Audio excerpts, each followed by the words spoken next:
Halo semua, selamat datang kembali di channel Celoteh Donghua. Kali ini Mimin akan menceritakan alur cerita novel, Battle Through the Heavens Part 63. Dan jangan lupa di subscribe ya. Ayo lanjut kita bahas. Racun mematikan yang tersembunyi di seluruh lembah, tampaknya telah menerima perintah karena itu benar-benar lenyap setelah dokter peri kecil pergi. Ini menyebabkan Xiao Yan, yang ingin melakukan retret di dalamnya, diam-diam menghela nafas lega. Dia juga tahu bahwa yang pertama saat ini bukanlah gadis yang baik dari dulu. Selain itu, keterampilan racunnya unik, dan tidak dapat diprediksi. Meskipun dia masih percaya di dalam hatinya, bahwa dia tidak akan benar-benar membunuhnya, itu masalah yang merepotkan jika dia melakukan kontak dengan racun mematikan ini.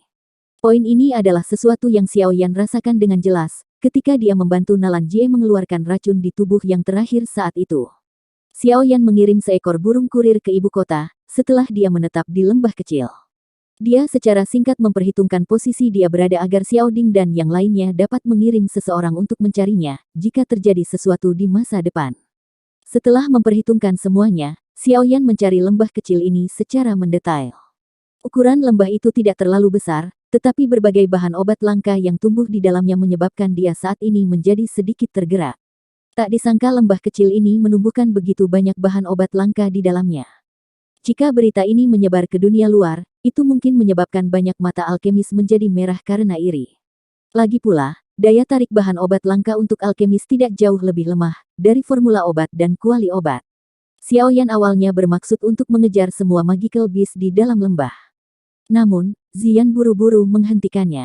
Dia tahu bahwa Xiao Yan akan melakukan retret. Magical beast ini mungkin menjadi teman bermainnya selama periode waktu ini. Xiao Yan secara alami tidak memaksakan keinginannya karena Ziyan menyukai mereka. Selain itu, dia berpikir bahwa jika lembah memiliki magical beast ini, mereka secara kebetulan dapat mencapai efek melindunginya. Jika ada yang tidak sengaja memasuki lembah ini, magical beast ini, yang bisa dianggap sangat kuat di mata orang biasa, akan cukup untuk menakuti mereka. Setelah dia menetap di lembah, Xiao Yan membuka gua berukuran kecil jauh di dalamnya. Setelah itu, dia mengumpulkan bahan obat selama hampir 3 hari, sebelum membawa cincin penyimpanan yang berat dan masuk ke dalam gua. Tentu saja, kali ini, dia tidak melakukan retret tetapi sedang memperbaiki pil obat. Jumlah pil obat yang saat ini sedang disulingnya cukup besar. Tidak hanya dia berjanji untuk memberikan Yin Gu tua dan 2 lainnya 3 pil huang perkasa sebagai hadiah, tetapi dia juga perlu membantu Xiao Li, Lin Yan, dan yang lainnya menyempurnakan pil Do Spirit. Semua ini tidak biasa, pil obat. Memperbaiki mereka tidak hanya merepotkan tetapi juga akan menghabiskan waktu. Namun, ini jelas bukan alasan yang bisa menghentikan Xiao Yan dari memurnikan pil. Xiao Yan juga telah menginstruksikan Ziyan dan Medusa untuk menghindari meninggalkan lembah sebanyak mungkin sebelum dia memasuki gua. Energi di dalam lembah jauh lebih padat daripada dunia luar, dan seseorang akan dapat mencapai efek 2 kali lipat dengan setengah usaha dengan berlatih di sini. Apalagi ada banyak obat spiritual di tempat ini. Jika Ziyan tiba-tiba mulai meningkatkan pangkatnya, tempat ini akan mampu memberikan jaminan energi terbesar padanya. Wanita besar dan kecil mungkin telah menyetujui instruksi Xiao Yan dengan mulut mereka, tetapi Xiao Yan tidak tahu persis apa yang mereka pikirkan di dalam hati mereka. Tidak peduli apa itu, bagaimanapun, Xiao Yan yakin dengan perlindungan Medusa. Bagaimanapun, seorang ahli kelas Douzong sudah cukup untuk menjelajahi kekaisaran magia tanpa lawan. Meskipun pegunungan magical beast ini memiliki banyak magical beast yang kuat, mereka tidak menimbulkan terlalu banyak ancaman bagi Medusa. Oleh karena itu, meski mengetahui bahwa mereka berdua bukanlah orang yang akan tetap damai, Xiao Yan masih memasuki gua gunung dengan ketenangan pikiran. Setelah itu, dia memulai tugas penyempurnaan pil yang sangat terbebani, sehingga ekspresi alkemis biasa manapun akan pucat saat melihatnya. Xiao Yan duduk bersila di atas batu di dalam gua yang agak gelap dan sejuk. Ada platform batu halus seperti cermin di sampingnya. Saat ini, banyak ramuan obat yang tertata rapi di atas panggung batu. Bahan obat ini semuanya disimpan di dalam kotak giok. Aroma obat yang kaya merembes keluar dari mereka. Akhirnya, mereka berkumpul bersama dan aroma obat yang tidak biasa segera menyebar ke seluruh gua. Xiao Yan memberi isyarat dengan tangannya dan kuali obat merah tiba-tiba muncul di depannya. Setelah itu, ia mendarat dengan keras di tanah. Bobotnya yang berat bahkan menyebabkan gua itu sedikit bergetar. Xiao Yan merenung sejenak setelah memanggil kuali obat. Di antara dua pil obat, memperbaiki pil roh Dou sedikit lebih mudah baginya, dan dia memiliki peluang sukses yang lebih tinggi. Miti Huang Pil, di sisi lain, adalah pil obat tingkat 6 asli. Bahkan dengan kekuatan Xiao Yan saat ini, dia tidak memiliki kepercayaan diri lebih dari 50% untuk berhasil memperbaikinya. Namun, dia sangat siap kali ini. Tidak hanya dia berhasil menjarah sejumlah besar bahan obat dari klan primer, tapi dia juga menemukan cukup banyak bahan obat di lembah gunung ini. Dengan jumlah bahan obat ini, jika dia menggunakannya dengan kejam, mencoba menyempurnakan 3 pil huang perkasa, seharusnya tidak terlalu sulit bahkan dengan tingkat keberhasilan yang rendah. Xiao Yan memilih untuk terlebih dahulu menyempurnakan pil roh Dou setelah beberapa pemikiran di dalam hatinya. Lebih baik memilih salah satu yang lebih mudah disaring saat dia melakukan pemanasan. Meskipun dia saat ini sangat siap, ramuan obat ini juga sangat berharga. Bahkan Xiao Yan juga akan merasakan sakit hati jika dia menyia-nyiakannya tanpa alasan. Setelah mengambil keputusan di dalam hatinya, Xiao Yan perlahan menarik napas dalam-dalam dan membuang gangguan di benaknya. Dia menjentikkan jarinya dan gumpalan api hijau giok keluar. Akhirnya ia memasuki kuali obat sebelum berubah menjadi nyala api yang membara di dalamnya. Ketika nyala api di dalam kuali obat semakin kuat, suhu di dalam gua gunung segera menjadi lebih panas. Namun, ini secara alami tidak berdampak sedikit pun pada Xiao Yan. Matanya menatap tajam ke dalam kuali obat. Sesaat kemudian, ekspresinya tiba-tiba menjadi serius. Kedua jarinya bergerak dan ramuan obat disambar di antara keduanya. Dia dengan lembut melemparkannya ke dalam kuali obat. Setelah memberikan ramuan obat ini ke dalamnya, sesi perbaikan sulit Xiao Yan kali ini telah resmi dimulai. Ziyan dan Medusa di dalam lembah jarang masuk untuk mengganggu Xiao Yan setelah dia memasuki gua. Awalnya, kedua orang itu masih baik-baik saja. Namun, seiring bertambahnya waktu yang digunakan Xiao Yan untuk memperbaiki pil, Ziyan, yang memiliki karakter aktif, tidak bisa duduk diam. Ini terutama setelah dia melatih magical beast di lembah, sampai mereka seperti hewan peliharaan yang membuatnya menjadi sangat bosan. Di hari tertentu, dia berhasil menghasut Medusa. Setelah itu, mereka berdua diam-diam menyelinap keluar dari lembah. Oleh karena itu, pegunungan magical beast ini segera menjadi sangat kacau. Dengan bantuan kemampuan khusus bawaannya, untuk merasakan harta karun alam dengan energi padat, pandangan Ziyan setiap saat dilemparkan ke harta karun itu, yang memiliki perlindungan dari banyak binatang ajaib yang kuat. Namun, sebagian besar harta ini berhasil diperoleh dengan bantuan kekuatan Medusa. Namun demikian, setiap kali harta karun jatuh ke tangan mereka, itu akan menggerakkan banyak magical beast bermata merah untuk mengejar mereka berdua dengan gila.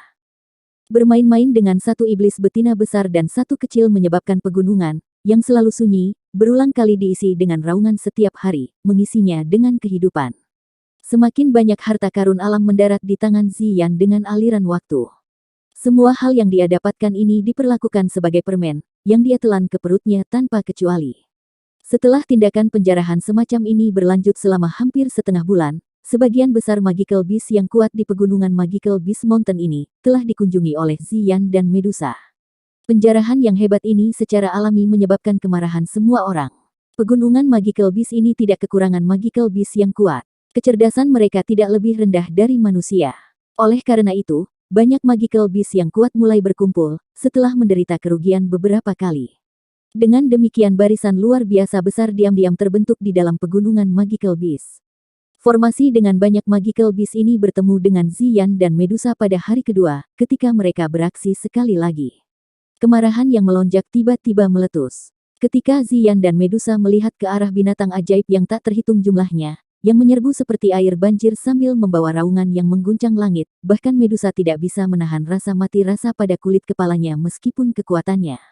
Dia segera meraih Ziyan dan dengan cepat melarikan diri. Pengejaran dan pelarian ini hampir melibatkan seluruh bagian dari pegunungan Magical Beast Mountain ini. Itu masih sedikit lebih baik untuk Ziyan dan Medusa. Para tentara bayaran yang berburu Magical Beast di pegunungan menderita kemalangan besar. Tubuh semua orang menjadi sedingin es, saat mereka melihat gelombang binatang buas yang datang menyerbu seperti air banjir. Pembalasan liar dari gelombang binatang menyebabkan pegunungan binatang ajaib ini mendidih luar biasa. Namun, untungnya Medusa cukup berhati-hati untuk tidak terbang kembali ke lembah. Sebagai gantinya, dia membawa Ziyan dan mengambil jalan memutar besar di sekitar pegunungan. Hanya setelah dia yakin bahwa dia telah menyingkirkan semua magical beast di belakangnya barulah mereka berdua bergegas kembali ke lembah. Keduanya tidak berani sembarangan meninggalkan lembah selama beberapa hari setelah masalah selesai. Meskipun keduanya tidak takut, kemungkinan Xiao Yan, yang sedang memurnikan pil, akan terganggu jika Magical Beast yang gila itu menemukan tempat ini. Jika terjadi kecelakaan pada saat itu, bahkan Ziyan hanya bisa menjulurkan lidahnya saat memikirkan hal ini. Dia diam-diam tinggal di lembah dan bermain dengan Magical Beast di dalam lembah, yang telah dijinakkan olehnya. Medusa juga menghela nafas lega saat melihat Ziyan terdiam. Jika kecelakaan terjadi, kemungkinan orang itu akan menjadi gila. Ziyan yang biasanya bersemangat mulai menunjukkan tanda-tanda ada sesuatu yang salah, setelah mereka berdua diam-diam tetap di lembah selama 5 hingga 6 hari. Awalnya, hanya kata-katanya yang dikurangi. Secara bertahap, wajahnya berubah menjadi merah luar biasa, dan tubuhnya menjadi panas mendidih seolah-olah itu adalah oven. Perubahan Ziyan secara alami menyebabkan Medusa pucat karena syok. Namun, dia tidak memahami semua hal ini, dan dengan demikian tidak dapat memberikan bantuan sedikit pun kepada Ziyan. Namun, saat dia ragu-ragu apakah dia harus memanggil Xiao Yan keluar, Ziyan tiba-tiba tertidur. Cahaya ungu yang kaya melonjak keluar dari tubuhnya saat dia tidur. Akhirnya, itu berubah menjadi kepompong ungu selebar 10 kaki yang membungkus tubuhnya. Medusa terkejut setelah melihat ini tetapi akhirnya menghela nafas lega. Sepertinya tidak ada yang salah. Sebaliknya, gadis kecil ini telah menghabiskan terlalu banyak harta alam selama periode waktu ini. Energi yang terkumpul di dalam tubuhnya sudah cukup baginya untuk naik peringkat. Aroma yang tenang tersembunyi di dalam lembah pegunungan hijau yang subur. Kadang-kadang, ada magical beast berukuran besar yang melewati tempat ini. Raungan rendah tiba-tiba akan muncul, menyebabkan lembah dipenuhi kehidupan. Ada cahaya ungu kaya yang tersembunyi jauh di dalam lembah. Ada kepompong terang besar yang lebarnya lebih dari 10 kaki di dalam cahaya ungu. Meskipun seseorang tidak dapat dengan jelas melihat makhluk di dalam kepompong, energi agung yang terkandung di dalamnya menunjukkan bahwa benda ini tidak biasa. Cahaya berwarna ungu di permukaan kepompong terang bergantian antara terang dan gelap. Itu seperti detak jantung dan memiliki ritme. Jika seseorang dengan indera tajam hadir, dia akan dapat merasakan bahwa setiap kali cahaya pada kepompong cahaya berubah, energi alami di dalam lembah akan sedikit berfluktuasi. Sejumlah besar energi akan diserap ke dalam kepompong cahaya, menyebabkan cahaya pada tubuh kepompong menjadi lebih terang. Medusa duduk bersila di atas batu besar tidak jauh dari kepompong Ziyan. Tatapannya terfokus pada aktivitas kepompong Ziyan. Beberapa saat kemudian sebelum dia sedikit santai, dia mengalihkan pandangannya dan mengamati gua gunung di bawah dinding gunung, tempat aroma pil yang kaya terus mengalir keluar. Dia tanpa daya menggelengkan kepalanya. Sudah sebulan sejak Xiao Yan memasuki gua untuk mengolah pil obat. Namun, dari kelihatannya, sepertinya tidak ada tanda-tanda akan berakhir. Pada saat yang sama, Ziyan berhenti memberikan respons lain, setelah berubah menjadi kepompong ringan 3 hari lalu. Dia berulang kali menyerap energi alam sekitarnya setiap hari. Namun, tidak ada sedikit pun perubahan pada tubuhnya. Melihat situasi ini, sepertinya waktu yang dibutuhkan Ziyan untuk maju kemungkinan tidak akan singkat. Satu orang sedang memurnikan pil, sementara yang lain berubah menjadi kepompong untuk meningkatkan pangkatnya. Dengan cara ini, hanya Medusa yang menjaga lembah gunung ini. Dia secara alami agak bosan karena ini. Namun, Xiao Yan dan Ziyan tidak bisa diganggu saat ini. Jika mereka diganggu selama periode waktu ini, masalahnya bisa menjadi bencana. Karenanya, dia hanya bisa menjaga lembah ini sepanjang hari. Bahkan ketika dia sesekali meninggalkan tempat itu, dia telah mencoba yang terbaik untuk segera kembali secepat mungkin. Penjagaan yang membosankan seperti ini menyebabkan dia merasa sangat tidak berdaya. Penjagaan yang membosankan semacam ini berlanjut selama sekitar 5 hari, sebelum dipecah oleh aktivitas tidak biasa yang ditransmisikan dari gua gunung. Pada hari ini, Medusa masih berlatih dengan mata tertutup seperti yang selalu dilakukannya. Dia secara alami mengalihkan sebagian perhatiannya ke kepompong Ziyan saat dia berlatih. Pada saat inilah gua, yang tadinya sunyi, tiba-tiba mengeluarkan ledakan yang mengguncang bumi. Seluruh lembah berguncang di bawah ledakan ini. Medusa membuka matanya karena terkejut. Dia melihat ke dalam gua, hanya untuk melihat bahwa asap berulang kali keluar dari gua. Segera, sosok yang agak menyedihkan perlahan keluar darinya sambil mengeluarkan batuk yang hebat. Xiao Yan berjalan keluar dari gua yang dipenuhi asap. Sinar matahari yang menyilaukan yang tersebar dari langit menyebabkan Xiao Yan secara naluriah menutupi matanya. Setelah terbiasa sejenak, dia akhirnya membuka matanya, menundukkan kepalanya, dan memandangi bajunya yang compang-camping. Dia tidak bisa menahan tawa pahit. Efek obat dari pil huang perkasa ini terlalu sombong. Proses pemurnian dipenuhi dengan kekuatan obat yang liar dan kejam. Jika seseorang bahkan sedikit ceroboh selama penyempurnaan ini, seseorang akan menyebabkan pil obat meledak sendiri. Kekuatan ledakan semacam ini cukup kuat, dan sebanding dengan serangan dengan kekuatan penuh dari seorang ahli Do Wang. Ketika Xiao Yan sedang menyempurnakan pil ini selama beberapa upaya sebelumnya, dia akan dengan cepat menyebarkan nyala api, saat kekuatan obat dalam pil obat menunjukkan tanda-tanda tidak stabil. Meskipun ini akan menyebabkan bahan obat di dalam kuali dihancurkan, setidaknya lebih baik dari segi keamanannya. Masalah kecil telah terjadi selama beberapa upaya Xiao Yan untuk memperbaiki pil huang perkasa dengan sangat hati-hati. Beberapa hari yang lalu, 3 pil huang perkasa yang dibutuhkan Xiao Yan telah berhasil disempurnakan oleh Xiao Yan. Untuk menyempurnakan ketiga pil huang perkasa ini, Xiao Yan pada dasarnya ditinggalkan dengan hampir tidak ada bahan obat yang telah dia siapkan. Meskipun demikian, tujuan Xiao Yan kali ini telah tercapai. Sementara dia menghela nafas lega, dia melihat bahan obat yang tersisa ini dan sebuah pikiran muncul di benaknya.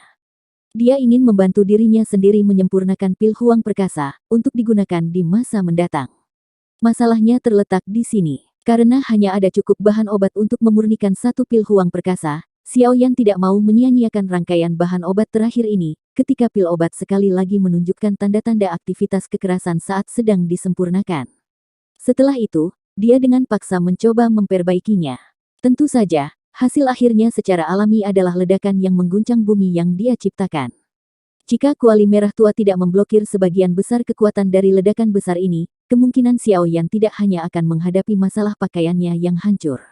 Xiao Yan merasa agak beruntung saat memikirkan ini. Pertahanannya saat itu tidak kuat. Jika dia diserang oleh kekuatan besar ini secara langsung, kemungkinan dia akan menambahkan luka baru pada luka lama di tubuhnya ini. Xiao Yan menyeka abu dari wajahnya dengan lengan bajunya sebelum menyapu matanya ke lembah. Setelah itu, dia berhenti karena terkejut pada kepompong terang berwarna ungu yang sangat mencolok. Hanya beberapa saat kemudian dia mengalihkan pandangannya ke arah Medusa di sampingnya. Dia bertanya, "Ini adalah?" Medusa juga kaget saat melihat penampilan Xiao Yan yang menyedihkan. Dia segera tersenyum sedikit dan menjawab dengan lembut, "Ini adalah transformasi Ziyan." Xiao Yan terkejut saat mendengar ini. Dia bersukacita beberapa saat kemudian, dia akan naik pangkatnya. Seharusnya begitu. Namun, sudah beberapa hari sejak dia berubah menjadi kepompong, tetapi tidak ada aktivitas bahkan sampai sekarang. Sepertinya kemajuan ini akan membutuhkan waktu yang cukup lama. Medusa mengangguk saat dia menjawab. Xiao Yan tersenyum tapi tidak terkejut. Dalam kebanyakan kasus, magical beast membutuhkan waktu yang cukup lama untuk maju. Apalagi, wujud asli Ziyan bukanlah makhluk biasa. Secara alami sedikit lebih sulit baginya untuk berevolusi. Apakah Anda berhasil menyempurnakan pil obat Anda? Mata cantik Medusa menyapu Xiao Yan saat dia bertanya. Iya. Xiao Yan mengangguk. Dia langsung tertawa getir, namun, saya sedikit rakus. Jika tidak, saya tidak akan berakhir dalam kondisi ini. Auramu juga menjadi semakin tidak stabil. Itu bergantian antara menjadi kuat dan lemah. Ada juga perasaan samar dari Doki di dalam tubuh Anda yang merembes keluar. Sepertinya Anda harus segera keluar dari kelas Do Wang. Mata Medusa berhenti di tubuh Xiao Yan. Dia merasakan Doki yang kuat yang merembes keluar dari tubuh yang terakhir saat dia berbicara dengan terkejut. Segera, perbaikan pil kali ini cukup menguntungkan saya. Menurut perkiraan saya, momen ini akan tiba dalam 10 hari. Xiao Yan tersenyum. Matanya juga berisi gratifikasi. Jarak antara Do Wang dan Do Huang sangat besar. Biasanya berbicara, bahkan jika seseorang memiliki kekuatan untuk menerobos, seseorang akan membutuhkan setengah tahun atau bahkan 1 tahun untuk benar-benar dapat menjalani transformasi. Sepertinya Anda perlu melakukan retret mendalam selanjutnya. Medusa menurunkan matanya dan perlahan menjawab.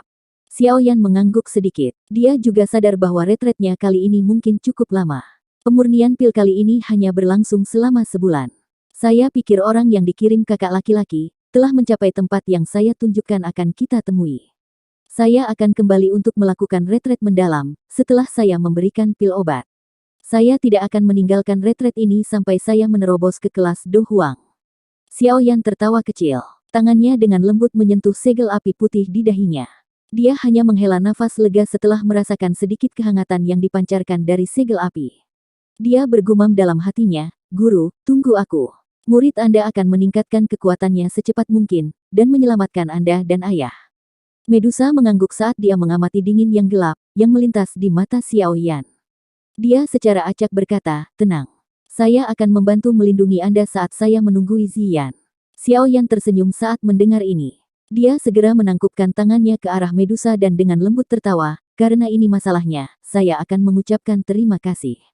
Saya akan memberikan pil obat terlebih dahulu, dan akan memulai retret mendalam saya setelah istirahat singkat setelah saya kembali. Iya. Mata Medusa beralih ke kepompong cahaya. Hidungnya yang bersih yang menyembul mengeluarkan sedikit suara. Xiao Yan tidak mengatakan apa-apa lagi saat melihat ini. Dia berjalan mengelilingi kepompong ringan. Hanya setelah menemukan bahwa tidak ada yang salah, dia meletakkan kekhawatiran di dalam hatinya. Dia melompat dan terbang keluar dari lembah sendirian. Sosok Xiao Yan berhenti di langit setelah meninggalkan lembah. Tatapannya melihat ke segala arah. Setelah mengidentifikasi bantalannya, sayap api di punggungnya dikepakkan dan dia berubah menjadi seberkas cahaya yang terbang menuju langit utara, dengan cara seperti kilat. Penerbangan ini berlanjut sesaat sebelum Xiao Yan melambat. Dia menyapu pandangannya sebelum segera menghentikannya di puncak gunung. Ada jejak samar manusia yang bergerak di tempat itu. Dengan pikiran, Xiao Yan muncul di atas puncak gunung itu dalam beberapa napas. Dia baru saja muncul ketika dia merasakan 10 aura lebih, di puncak gunung di bawah tiba-tiba menjadi sangat lemah. Tunjukkan dirimu. Xiao Yan melirik saat dia dengan lembut memerintahkan. Keributan segera dipancarkan dari puncak gunung saat suara Xiao Yan terdengar. Puluhan sosok melintas dan segera muncul. Seorang lelaki tua yang memimpin mereka memandang Xiao Yan di langit. Kegembiraan muncul di wajah lamanya, saat kedua lututnya jatuh ke tanah dan dia dengan hormat berkata, "Salam ketua." Puluhan orang di belakang lelaki tua itu dengan tertib berlutut. Suara dalam yang teratur bergema di atas hutan pegunungan. Tatapan Xiao Yan menyapu orang-orang ini.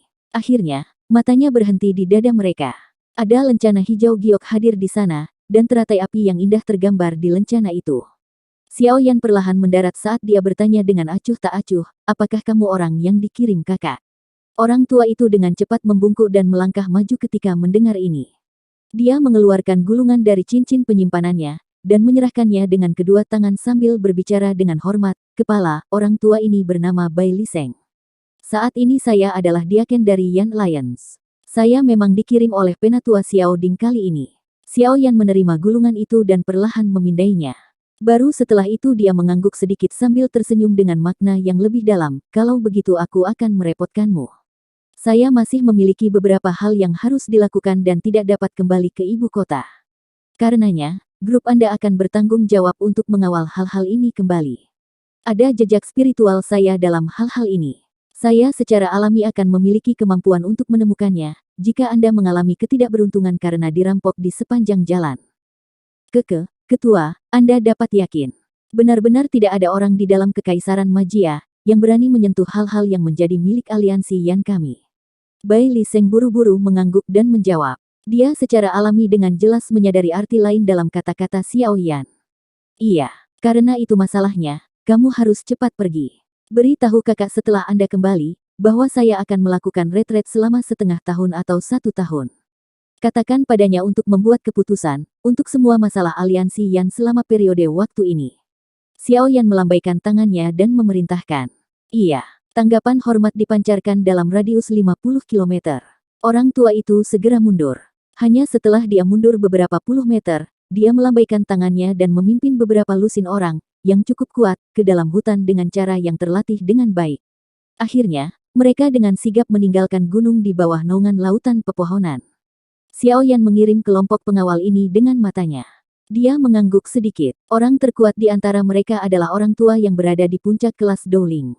Namun, kualitas keseluruhan mereka masih membuat Xiao Yan puas.